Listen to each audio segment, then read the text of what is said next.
샬롬 180일 성경 통독 59일차입니다.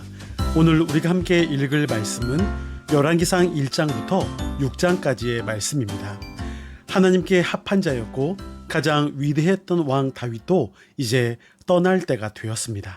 다윗의 뒤를 이어 아도니아가 왕이 되려고 했지만 다윗은 그의 왕권을 솔로몬에게 넘겨주었습니다. 다윗이 그의 생애를 마감하며 아들 솔로몬에게 유언을 남깁니다. 힘써 대장부가 되라 말하는 것이죠. 자신의 안락을 추구하는 졸장부의 삶이 아니라 하나님의 큰 뜻을 품고 살아가는 왕이 되라는 것입니다. 또 하나님의 말씀을 지켜 행하라고 말합니다. 신명기 말씀을 명심하고 그 모든 것을 반드시 실천하는 삶을 살라는 것입니다. 마지막으로 모든 일에 있어서 하나님 앞에서 그 일을 행하라고 말합니다. 그렇게 한 시대를 이끌었던 다윗이 떠나고 솔로몬이 역사의 전면에 새롭게 등장합니다. 이제 왕위에 오른 솔로몬에게는 아버지 다윗의 선정을 이어가야 하는 사명이 주어졌습니다. 솔로몬이 1000번째를 드렸습니다. 1000번째를 드렸다는 말씀은 제사를 1000번 드렸다는 횟수를 말함이 아니라 1000마리의 제물을 드렸다는 뜻입니다. 1000번제에 대해서 흔히들 오해하는 부분이 1000일 동안 하나님께 예물을 드리며 기도를 작정하실 때가 있는데 그 마음은 정말 귀하지만 1000번제는 어느 날짜나 순서상의 횟수를 의미하는 게 아님을 기억해야 합니다. 그리고 중요한 것은 하나님께서 솔로몬에게 무엇을 줄까 물어보셨을 때 그가 듣는 마음을 하나님 앞에 구했다는 것입니다. 그리고 그것을 구한 이유는 왕으로서 백성을 잘 다스리기 위함이었습니다. 자신의 부와 건강이나 장수를 구하지 않고 백성들의 송사를 들을 때 잘 듣고 정확하게 판결해서 하나님의 공의를 세우고 싶다는 그 마음을 하나님께서 기뻐하신 것입니다.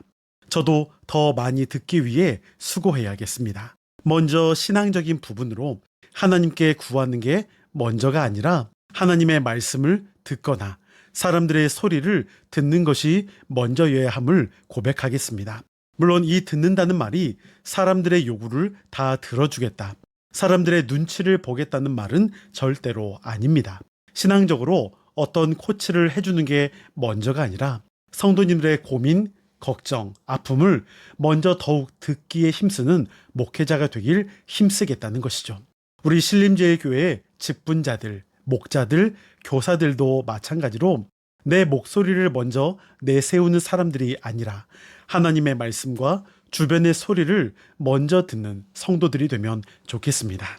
하나님께서 솔로몬에게 지혜를 주신 것은 내 뜻을 펼치기 위함이 아니라 하나님의 나라, 하나님의 백성들을 잘 인도하기 위함이었습니다.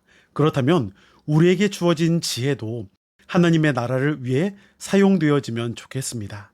영혼을 더욱 사랑하고 불법과 불의를 멀리하며 믿음의 공동체를 이끌어가는 일에 있어서 서로가 하나 되면 좋겠습니다. 사랑과 용서, 이해와 양보가 이루어지는 공동체를 위해 우리의 지혜가 사용되어지기를 소망합니다. 솔로몬의 업적 가운데 가장 중요했던 일 중에 하나를 꼽는다라면 성전을 건축한 것입니다.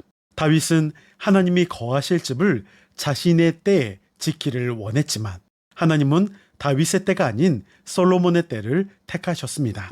다윗 때에 성전 건축을 위한 많은 물질과 재료들을 축적하도록 준비했다면 솔로몬 때에 와서 직접 건축하게 됩니다. 성전 건축은 출애굽 이후 한 성소에서 예배하도록 하라는 신명기의 말씀에 대한 성취이기도 합니다.